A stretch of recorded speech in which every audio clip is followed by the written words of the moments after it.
Okay, सो हमारा question है an X molar solution of a compound in benzene has mole fraction of solute equal to 0.2, the value of X is. सबसे पहले approach हमारी होनी चाहिए question को पढ़ के समझने की। हमें क्या बोल रहा है, एक्स मोलर सोल्यूशन, ठीक है, क्या बोला है, एक्स मोलर सोल्यूशन। दोबारा हम पढ़ेंगे एक्स मोलर सोल्यूशन, इसका मतलब मोल, मोलाल, मोलाल किसकी यूनिट होती है, मोलालिटी की होती है। मतलब हमें ये x जो है ये हमें मोलालिटी दी हुई है सोल्यूशन की। हमारे पास जो कंपाउंड हमें दिया है वो है बेंजीन। बेंजीन हमारा होता है C6H6, ठीक है, ये बेंजीन हमारा एक कंपाउंड है, ठीक है। और यहाँ पे हमें मोल फ्रैक्शन दिया हुआ है सॉल्यूट का। सॉल्यूट और सॉल्वेंट में क्या होता है, सॉल्यूट मतलब जो कम मात्रा में प्रेजेंट हो और सॉल्वेंट मतलब जो ज्यादा मात्रा में प्रेजेंट होता है, ठीक है। और यहाँ पे मोल फ्रैक्शन जो हमें दिया है सॉल्यूट का वो दिया है 0.2, हमें x की वैल्यू पूछी है। तो सबसे पहले हमें ये चीज देखना है कि गिवन क्या क्या, हमें गिवन डेटा सबसे पहले लिखना है। तो सॉल्यूशन हम यहाँ से स्टार्ट करने वाले हैं। Here are comes the solution, that is सबसे पहले हमें दिया हुआ है, क्या गिवन है, मोल फ्रैक्शन। किसका मोल फ्रैक्शन दिया है हमें दिया है मोल fraction of solute. Mole fraction को हम काई से डिनोट करते हैं, ठीक है, ये एक्स स्टाइल फॉर्म में होता है। मतलब यहाँ पे इसको ऐसे बना के एक डंडी खींच देते हैं, ये हमारा काई होता है। और यहाँ पे एनसीईआरटी हमें बोलती है कि सॉल्यूट को हम हमेशा बी से डिनोट करेंगे और सॉल्वेंट को हम हमेशा ए से डिनोट करते हैं। तो यहाँ पे मोल फ्रैक्शन ऑफ सॉल्यूट में हम यहाँ पे सॉल्यूट दिया है तो एनसीईआरटी इसको बी मानती है, तो इसलिए हम भी इसे बी ही मान के चलेंगे, ठीक है।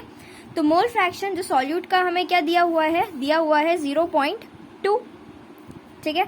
हमें पता है, हमने ये मोल फ्रैक्शन में पढ़ा हुआ है कि chi A plus chi B equals to 1, मतलब हमारी जो टोटल मोलालिटी होती है वो होती है 1, ठीक है, 1 के इक्वल होती है।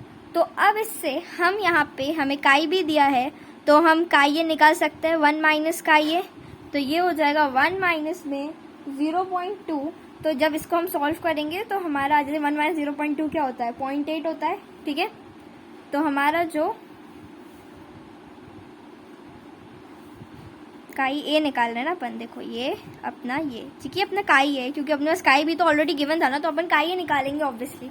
वो डिनोशन में गलती हो गई थी, बट आप समझ सकते हो, ठीक है, ये हो गया। अब यहाँ पे हमें क्या दिया हुआ है, सॉल्वेंट। क्या दिया हुआ है हमें, सॉल्वेंट। सॉल्वेंट हमारा कौन है, सॉल्वेंट मतलब जो ज्यादा मात्रा में है, ठीक है, वो क्या है, मतलब ये दिया है अपन को C6H6। ये हमारा क्या होता है, बेंजीन। और इसका जब आप मोलार मास निकालोगे, मतलब कार्बन का, देखो कार्बन का कितना होता है एक मास, 12×6, ठीक, तो 12×6 हो गया ये अपना। इसको तुम जब करोगे ये अपना आ रहा है 72, ठीक है, 12 से 72 होता है। और हाइड्रोजन का एक मास होता है 1 और इंटू 6, तो ये आ गया 8, तो ये हमारा आ गया 78 ग्राम, ठीक, ये हमारा हो गया मोलर मास ऑफ दिस। अब हमें और क्या चाहिए, सबसे पहले हमें क्या दिया हुआ है, मोलालिटी, ठीक। अब हमने देखो, हमने गिवन डेटा का इस्तेमाल कर लिया, हमने सॉल्यूट का देख लिया कि ये काई बी हमें दिया था, काई ये अपन ने निकाल चुका है, अपन ने इसका मोलर मास भी निकाल लिया है। अब बात आ रही है सिर्फ इस चीज की, जिसको हमें और अच्छे से समझना होगा। चलो, तो सबसे पहले मैं बात करती हूँ मोलालिटी की, ठीक है, मोलालिटी। तो आप बताओ मोलालिटी क्या होता है, हम पढ़ चुके हैं ना मोलालिटी क्या होता है। मोलालिटी होता है कितने मोल्स सॉल्यूट के डिसॉल्व्ड हैं, कितने मोल्स सॉल्यूट के डिसॉल्व्ड हैं इन 1 kg ऑफ सॉल्वेंट। किसमें, 1 kg ऑफ सॉल्वेंट में। मोलालिटी क्या होती है, मोलालिटी होती है कि कितने मोल्स, ठीक है, सॉल्यूट के कितने मोल हमने मिलाए हैं, किसमें, सॉल्वेंट में। हम मिलाएंगे सॉल्वेंट में ही, तो हमने कितने मिलाए हैं सॉल्वेंट में, बट कंडीशन बोलता है कि 1 kg होना चाहिए। अब देखो, इसका मतलब तुम्हें समझना होगा, अगर तुम्हें मोलालिटी नहीं पता होगा तो तुम ये क्वेश्चन अटेम्प्ट नहीं कर पाओगे, तो इसलिए हमें मोलालिटी का कॉन्सेप्ट पता होना चाहिए। तो यहाँ ध्यान से देखना, मान लो जब भी इस पूरे चैप्टर 1 जो हम पढ़ रहे हैं, ये हमारा जो चैप्टर है सॉल्यूशन, इसमें आपको हमेशा नमक का पानी याद रखना है, NaCl, ठीक है। इससे तुम्हारी सारी प्रॉब्लम सॉल्व हो जाएंगी। तो हमें पता है, हम मान लेते हैं, मैं अभी सिर्फ तुम्हें, देखो अभी हम क्वेश्चन अटेम्प्ट नहीं कर रहे हैं, अभी हम मोलालिटी समझ रहे हैं, ठीक है। तो मोलालिटी है, तो मान लो इसमें मैंने नमक का पानी है इसके अंदर मेरा, ठीक है, नमक का पानी मिला हुआ है अपना NaCl का, क्या है इसमें, सॉल्यूशन है, समझ गए। अब यहाँ पे नमक मैंने जब मिलाया होगा, ऊपर से मैंने क्या मिलाया होगा, नमक मिलाया होगा, तो ये बताओ कि मैंने कितना नमक मिलाया। ये सॉल्यूशन मैंने लिया हुआ था 1 kg, ठीक है। अब तुम्हें ये चीज बतानी है, ओके। अब तुम कैसे बताओगे, देखो, तो इसके लिए हमारे पास एक फॉर्मूला भी दिया हुआ था मोलालिटी का, ये हम जानते हैं कि मोलालिटी का एक फॉर्मूला भी होता है। अभी हम सिर्फ मोलालिटी डिस्कस कर रहे हैं, एक चीज याद रखना, अभी हम क्वेश्चन सॉल्व नहीं कर रहे हैं, हम मोलालिटी डिस्कस कर रहे हैं। तो वो होता है WB क्या होता है, अपना गिवन मास किसका, सॉल्यूट का, या आप पढ़ चुके हो ऑलरेडी, इसलिए मैं इसको डिटेल में डिस्कस नहीं कर रही हूँ, हम सिर्फ नॉर्मल डेटा देख रहे हैं। अब यहाँ पे है मोलर मास किसका, जो हमारा सॉल्यूट का है, ठीक है, इनटू में मास ऑफ सॉल्वेंट का मास, अगर आपको केजी में दिया तो 1000 का इंटू करने की जरूरत नहीं है, बट जनरली ग्राम में दे देते हैं तो अपन को 1000 का इंटू करना पड़ता है। तो ये हमारा क्या होता है, मोलालिटी का हमारा ये होता है फॉर्मूला, क्या होता है ये हमारा फॉर्मूला फॉर मोलालिटी। अब बट हमें क्या चाहिए ये भी तो पता होना चाहिए, ठीक है। क्वेश्चन में क्या डिमांड कर रहा है, हमें बस इतना पता करना है मोल्स, मतलब हमें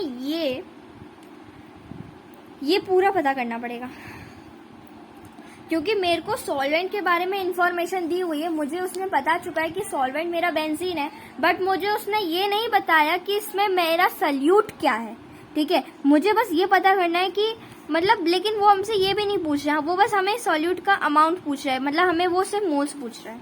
देखो अभी भी मैं और अच्छे से समझाती हूँ, एक और बात सुनो। मोलालिटी की यूनिट क्या होती है, यूनिट होती है मोल्स पर केजी, इसकी यूनिट होती है, और हम इसको मोलाल भी बोल देते हैं, ठीक है। तो जब मोल्स पर केजी की यूनिट है ना, तो इसका पता है क्या मतलब हुआ, कि मोल्स, कितने मोल्स सॉल्यूट के प्रेजेंट हैं हमारे सॉल्वेंट के 1 kg में, 1 kg ऑफ सॉल्वेंट। तो वो हमें पता करना अगर होता है तो हम मोलालिटी निकालते हैं, ठीक है। हमें क्वेश्चन में बोल रहा है कि x मोलर सोल्यूशन, मतलब हमें ये पता करना है कितने मोल्स डिसॉल्व हैं, मतलब हमें ये पता करना है, और हमें मोलालिटी के फॉर्मूला में सॉल्यूट का ही पता करना पड़ता है। ये हमारा टोटल क्या बोलते हैं, हम इसको NB बोलते हैं, मतलब हमें NB निकालना है, ठीक है। क्वेश्चन में डायरेक्ट नहीं बोल रहा था कि NB निकालना है, बट हमें इसको अपने इसमें समझना पड़ेगा, तो हमें पता चल जाएगा, ठीक है। और ये बहुत ईजी है, इतना नहीं है, थोड़ा सा सोचोगे तो समझ आ जाएगा। दोबारा हम याद करते हैं, हमें जो डेटा गिवन है, अब हम उसके हिसाब से दोबारा चलेंगे, ठीक है। तो यहाँ ध्यान देना, इस तरफ देना ऊपर, हमें दिया है काई बी कितना होता है, मोल फ्रैक्शन ऑफ बी, मतलब ये मोल फ्रैक्शन ऑफ सॉल्यूट क्या होगा, number of moles of solute upon total number of moles, और काई बी हमें दिया हुआ है वो कितना है, 0.2 की इक्वल, ठीक है। अब हमें काई ए जो है नंबर ऑफ मोल्स, मतलब मोल फ्रैक्शन ऑफ सॉल्वेंट, वो होता है moles of solvent upon total number of moles, और ये हमें दिया, हमने निकाल लिया, दिया नहीं था, हमने निकाल लिया, इसको कितना है ये 0.8।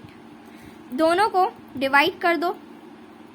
अब सुनो, जब तुम इन दोनों को डिवाइड करोगे तो NB upon Na plus NB, फिर अपॉन में Na upon Na plus NB, तो Na प्लस NB और Na प्लस NB कैंसिल हो जाएंगे, ठीक है। तो क्या बचेगा, NB upon Na equals to में 0.2 अपॉन 0.8, ठीक है। अब ध्यान से सुनना, हमें चाहिए क्या है, हमें चाहिए NB, हमें ये चाहिए है, अगर इसकी वैल्यू मिल गई तो हमारा क्वेश्चन सॉल्व हो जाएगा। अब उससे पहले हमें Na की डिमांड चाहिए, मतलब Na डिमांड कर रहा है, अब हमें इसको निकालना पड़ेगा। देखो इसको कैसे निकालेंगे, Na को, Na क्या होता है, मोल्स है ये किसका, given mass upon molar mass होता है हमारा मोल्स, हमें पता ही है बेसिकली ये। लेकिन ए क्या है, ए हमारा है सॉल्वेंट। और दोबारा याद करो मोलालिटी का कॉन्सेप्ट। मोलालिटी का कॉन्सेप्ट में हमें बोला था कितने मोल्स डिसॉल्व करने हैं सॉल्यूट के, कितने मोल्स चाहिए 1 kg सॉल्वेंट में। तो मतलब हम यहाँ पे लेट कर लेते हैं कि हमारा जो गिवन मास है, ठीक है, जो हमें गिवन है 1 kg, तो वो हम ले लेते हैं 1 kg, क्योंकि देखो ये हमारा सॉल्वेंट है ना, तो मास ऑफ सॉल्वेंट ही लोगे ना तुम, अपॉन में मोलर मास भी तुम सॉल्वेंट का लोगे। अब यहाँ पे जो सॉल्वेंट हमें दिया हुआ था वो बेंजीन दिया हुआ था, लेकिन बेंजीन का गिवन मास तो दिया नहीं है, लेकिन हम यहाँ पे गिवन मास निकाल सकते हैं। मतलब ये देखो ना 1000 देते ना अपन, ये देखो मास ऑफ सॉल्वेंट कितना लेते हैं अपन, ग्राम में लेते हैं, ठीक है, बट हमें केजी में चाहिए होता है तो 1000 का इंटू करते हैं। लेकिन याद करो जब हम मोल्स निकालते हैं तो उस समय हमें कंडीशन दी होती है कि ग्राम की गिवन मास होना चाहिए ग्राम में, तो अपन केजी में रख नहीं सकते, मतलब हम 1 नहीं रखेंगे, 1 kg के बजाय हम 1000 ग्राम रख देंगे, है ना, बात एक ही है ना, ग्राम अपॉन मोलर मास हमारा कितना आया था, ये देखो 78 ग्राम, 78 ग्राम आ गया हमारा, ठीक, ये कैंसिल। तो अब Na की वैल्यू कैसे मिलेगी, 1000 अपॉन 78 कर लोगे। अब मैं तुम्हें ये बताती हूँ, ठीक है, जब तुम इसको डिवाइड करोगे ना तो तुम्हारा आंसर आएगा 12.8। अब मेरी बात ध्यान से सुना, इसको कैंसिल बिल्कुल मत करना, इसको डायरेक्ट सॉल्व करना, ठीक है, मतलब तुम 78 को डायरेक्टली डिवाइड करना 1000 से, तो तुम्हें ये मिलेगा। क्या होगा, अपन क्या सोचते हैं, अपन सिंपलेस्ट फॉर्म में करने के चक्कर में इसको काटते हैं, ठीक है, तो उससे पता है क्या होता है कि अपना कॉम्प्लिकेट होता रहता है। तो आप क्या करना, सिर्फ डायरेक्ट करना, तो यही मिलेगा आंसर, ठीक। अब Na की वैल्यू मिल गई, उठाओ और रख दो, ठीक है, मैं इसको 1 मान लूं, तो फ्रॉम वन क्या आ रहा है हमारे पास, Nb equals to 0.2 upon 0.8 into Na, ठीक, तो Nb कितना हो जाएगा 0.2 अपॉन 0.8 इंटू 12.8, डेसिमल से 2 हटाए नीचे 10 आया, यहाँ पे 1 हटाया नीचे 10 आया, 10 से 10 कैंसिल, देखो 2 1 ज़ा 2, 2 4 ज़ा 8, 4 1 ज़ा 4, 4 3 ज़ा 12 और 4 2 ज़ा 8, ये डेसिमल है। मतलब अब मैं बोल सकती हूँ यहाँ पे Nb इक्वल्स टू कितना आएगा, ये 32 अपॉन 10, मतलब Nb इक्वल्स टू में 3.2, ये हो गया हमारा आंसर। और हमें यही चीज निकालनी थी, मतलब हमारा जो ऑप्शन नंबर बी करेक्ट है, बॉम्बे, ठीक। तो ये हमारा सॉल्यूशन था, ठीक है, कुछ नहीं करना है हमें, जो गिवन था उसी का यूज किया है, कोई टफ है बिल्कुल नहीं है। देखो सिर्फ मोल फ्रैक्शन निकाला है, मोल फ्रैक्शन अपन को पहले से पता था, काई भी दिया हुआ था, काई ये निकाल लिया, इसका तो हमने निकाल, हमें आता ही है ना मोलर मास निकालना, तो निकाल लिया। फिर हमने एक बार मोलालिटी को याद करा, मोलालिटी क्या होता है, ये होता है, इसका मतलब ऐसा होता है मोल्स, कितने मोल्स डिसॉल्व, कितने मोल्स सॉल्यूट के 1 kg में डिसॉल्व है, ये मोलालिटी होता है। उसका हमें फॉर्मूला भी पता था, ठीक है, और इसकी यूनिट ये होती है, ये हमें ये सब पता है, बस हमने ऐसे लिखा है कि हम क्वेश्चन को और अच्छे से डील कर सकें। फिर उसके बाद हमने क्या किया, यहाँ पे काई बी अपॉन काई बी, मतलब काई बी निकाल लिया, काई ए निकाला, जो हमें गिवन था ये दोनों, ठीक है। अगर तुम डायरेक्ट भी लिख सकते थे, बट हमें क्योंकि N B upon N A का रिलेशन ये चाहिए था ना, इसलिए हमने पूरा खोल के लिख दिया, और कुछ नहीं है, क्योंकि एन बी ही चाहिए था। एन बी क्यों चाहिए था, क्योंकि वही हमसे ये पूछ रहा था कि कितने मोल्स उस कंपाउंड में है, ठीक है, x molar solution of a compound in benzene,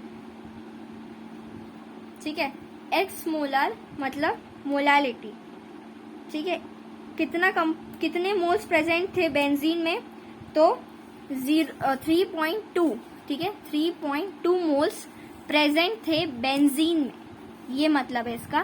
फिर अपन ने क्या किया, काई बी और काई बी अपॉन ए, इसको डिवाइड करा, ये निकाल लिया। अब हमें Na चाहिए था, given mass upon molar mass किया, बस वहां पे देखो ये पता है, मोलालिटी का जो कॉन्सेप्ट हमने सिर्फ यूज पता है इसके लिए किया, बस 1000 ग्राम गिवन मास ये लाने के लिए हमने इसका यूज किया बस, और उसके बाद हमारा आंसर आ गया। मतलब आपका आंसर ये तो नहीं है, ये आपका कॉन्सेप्ट है, ठीक है, आपका जो आंसर है वो यहाँ से स्टार्ट होता है, ठीक है, यहाँ से, फिर यहाँ से, और देन यहाँ से आपका आंसर एंड हो गया, और 3.2 आपका आंसर आ गया।